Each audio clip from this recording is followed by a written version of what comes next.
Numericals देखें आप on Rydberg constant जो ट्रांजिशंस वाला हमने किया था। देखिए, what are the frequency and the wavelength of a photon emitted during a transition from fifth to second.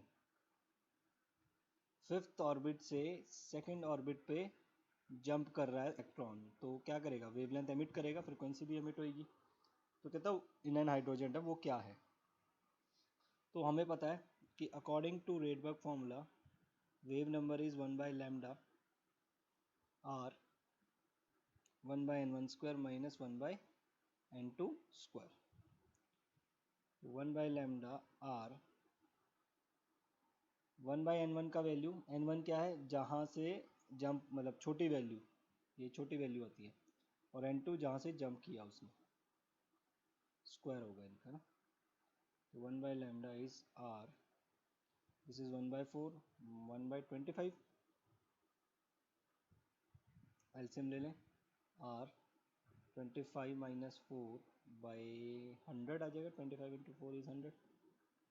1/λ is R 25 minus 4 is 21 R upon 100। ये 1/λ का वैल्यू है। तो लैम्डा का वैल्यू क्या होगा?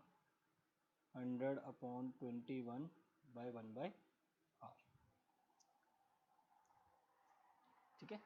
तो यहाँ पे अब याद करिए, मैंने आपको देखो यहाँ पे भी बताया था बग वाला आएगा तो 1/r का वैल्यू आप ये यूज़ करिए। यहाँ ये सॉरी 1/r का वैल्यू मैंने आपको ये रखा, देखिए 911 एंगस्ट्रॉम। ओके, 900 1/r का वैल्यू बताया था, उससे देखो थोड़ा कैलकुलेशन इजी हो जाएगा। अब यहाँ 1/r का वैल्यू हम क्या पुट कर देंगे? Sorry 100 upon 21 into 911 angstrom. Wavelength किस में आएगी? यहाँ पे एंगस्ट्रॉम में आएगी। इसको आप देखिए कैंसिल होता है? नहीं, आई थिंक कैंसिल नहीं होता। तो आप क्या करें, 911 को 221 से डिवाइड करिए, 4 से जाएगा 84, 71 अगेन, ये फिर 3 से जाएगा 63.0, किसे जाएगा फर्दर? 284 है, 3 से ही जाएगा आई थिंक, हाँ 63, 17, 0, 8 से जाएगा, 8 टू 16, 2 बचेगा रिमाइंडर, फिर 0 है ना, एक 0 और जाएगा, 21 9 से अराउंड जाएगा ना, 43.389 तक ले लो आप, मतलब 3 डिजिट तक जाना बस आपने, बस यहाँ तक छोड़ लो, 3 डिजिट तक जाओ। तो this is 43.389 into 100 angstrom. Multiply कर दोगे 1 10 100 1000, ये डेसिमल नीचे आ जाएगा 1000, ये दो कैंसिल हुआ, 4338/10 एंगस्ट्रॉम। ये आपका आंसर है, या इसको डेसिमल को ऊपर लगा लो आप, तो ये 4338.9 एंगस्ट्रॉम। अब लेट सपोज वो नैनोमीटर में कहता है निकालने के लिए, तो हमें पता है 1 एंगस्ट्रॉम का वैल्यू 10⁻⁻10 मीटर होता है। 338.9 इंटू कितना हो जाएगा? 10⁻⁻10 मीटर। और एक चीज़ और पता है आपको, एक नैनोमीटर, नैनोमीटर में जा रहा हूँ मैं, 10⁻⁹ मीटर होता है एक नैनोमीटर। तो 1 मीटर कितने के बराबर हुआ? 1/10⁻⁹ मीटर के बराबर हुआ 1 मीटर, 1/10⁻⁹ नैनोमीटर। तो यहाँ पे क्या करेंगे, 4338.9 इसे डिवाइड कर देंगे 10⁻⁹ से, ये किस में बदल गया? नैनोमीटर में। ओके, तो ये बन गया आपका 9 से 9 0 कैंसिल, -1 0 बचेंगी, -1 0 बचेंगी। -1 को आप मतलब नीचे लिख सकते हो 1/10, और एक डेसिमल आगे चला गया, कितना हो जाएगा 433.89 नैनोमीटर। इसको राउंड ऑफ कर दो, 0.8 है आगे, 0.8 है, तो पॉइंट के बाद 8 है, मतलब 5 से बड़ी टर्म है, तो राउंड ऑफ होके ये नंबर एक बढ़ जाएगा, 434 नैनोमीटर। ये एग्जैक्ट आंसर है आपका इसका। ये आ गया आपका वेवलेंथ। फ्रीक्वेंसी भी पूछ रहा है निकालने के लिए। फ्रीक्वेंसी क्या होता है, एक फॉर्मूला किया हमने स्टार्टिंग से, C is equal to nu lambda. C is 3 into 10⁸ metre per second. Frequency into lambda is 434 nanometre. Metre में ले जाओ, क्यों, क्योंकि यहाँ भी मीटर में दे रखा है, तो ये आ जाएगा 3 इंटू 10⁸ अपॉन 434 इंटू 10⁻⁹ न्यू। ये फ्रीक्वेंसी आ जाएगी। 9 ऊपर चल जाएगा, प्लस में हो जाएगा, ये आ गया आपका 3/434 हो जाएगा 17। इसको आप डिवाइड कर लो, 0 0 एक और 0, आई थिंक 6 से जाएगा, 6 4 24 22 पर 6 4 22, 6 से जा रहा है, 300 434 इंटू 6 6 4 24 6 is 18 20 26 2604, तो ये 6 9 और 9 से 396। बस इतना छोड़ दो क्योंकि 3 डेसिमल तक तो जा ही चुके हो आप। 10⁻17 पर सेकेंड, ये फ्रीक्वेंसी आ गई। ओके, अब एक और चीज़ पूछ रही है, अगर ये पूछ ले in which region this spectrum lies, radiation electromagnetic spectrum है, कौन से रीजन में लाई कर रहा है। अब मैंने आपको बताया था विजिबल रीजन कौन सा है, जो हमें दिखता है, विजिबल रीजन।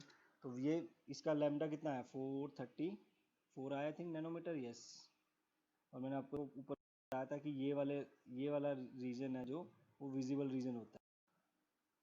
ये देखो 300 से 760 नैनोमीटर, तो ये कौन से में 34, तो इसी कौन सा रीजन, ये जो है विजिबल रीजन, मतलब हम देख सकते हैं ये जो भी वेवलेंथ निकलेगी। कलर की फॉर्म में दिखेगी हमें, क्या कौन सा कलर, कुछ भी दिख सकता है इस रेंज में जो कलर आता है।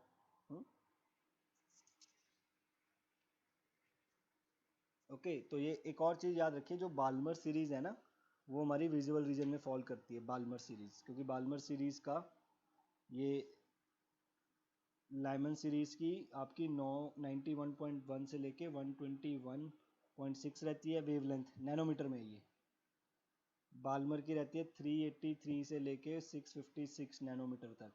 तो बाल्मर सीरीज़ जो है वो विजिबल रीजन है, वो हम देख सकते हैं ये रेज।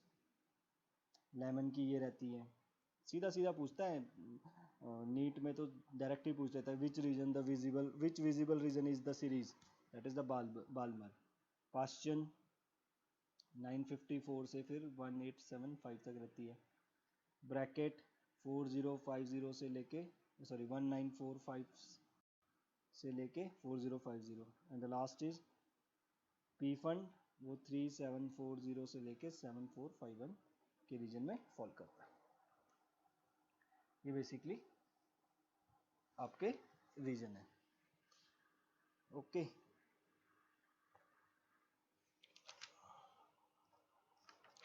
एक क्वेश्चन और देखते हैं।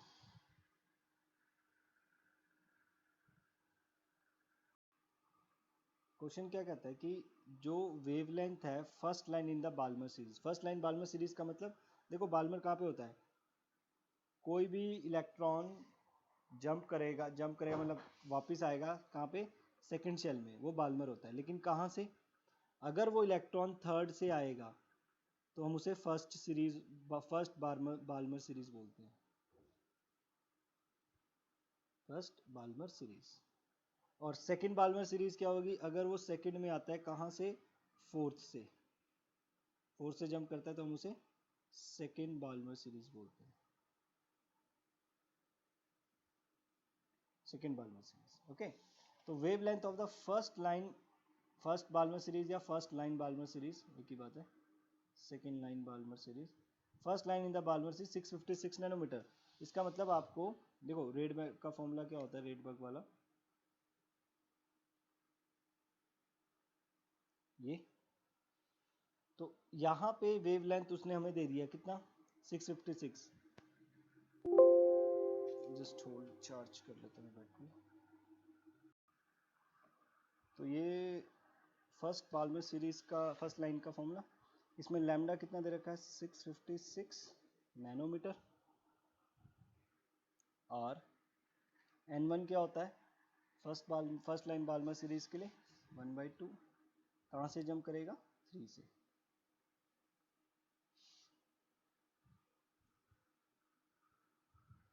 सॉल्व कर लेते हैं, 1/4 माइनस 1/9 आ जाएगा 9 माइनस 4/36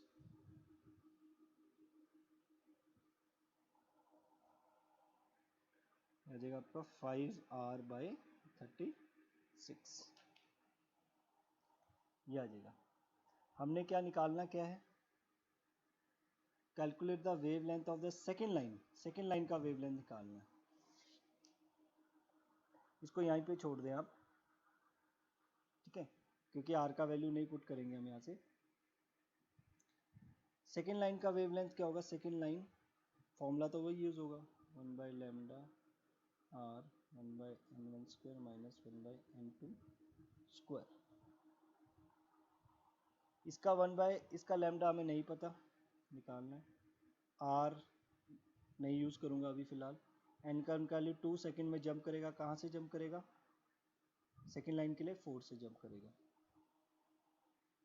तो 1/λ R, this is 1/4 1/16 1/λ R, LCM आ जाएगा 16, 4 3/16, ये आ जाएगा।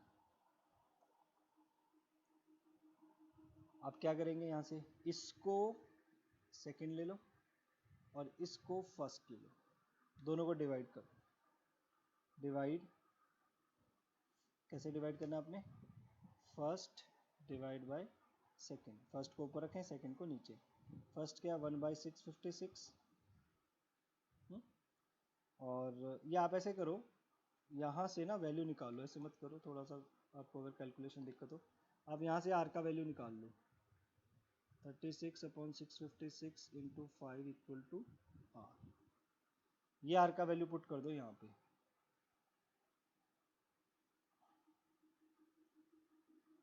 36/656 इंटू 5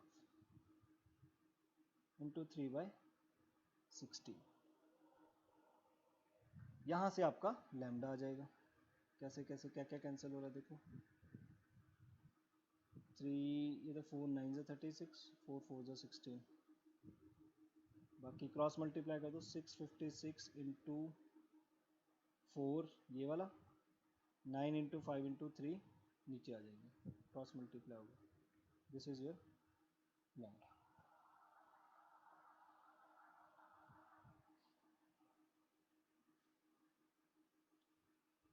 अच्छा ये 5 का गड़बड़ हो गया, 5 नीचे आएगा, आप देखो 36 ऊपर गया, 5 नीचे आना था यहाँ, 5 नीचे आ गया, तो ये रहेगा आपका finally 656 into 5 into 4 by 9 into 3 equal to 9। ये तो सिंपल सी कैलकुलेशंस आप कर ही लोगे, 485.9। तो क्वेश्चन तो खैर इतना खास नहीं था, बट समझने वाला क्या था, first line in Balmer series का मतलब क्या होता है ना, second line in Balmer series का क्या मतलब होता है, third line in Balmer series का मतलब क्या होता है, वो समझने वाला था। एक और इसने पार्ट पूछा यहाँ पे, फाइंड वेवलेंथ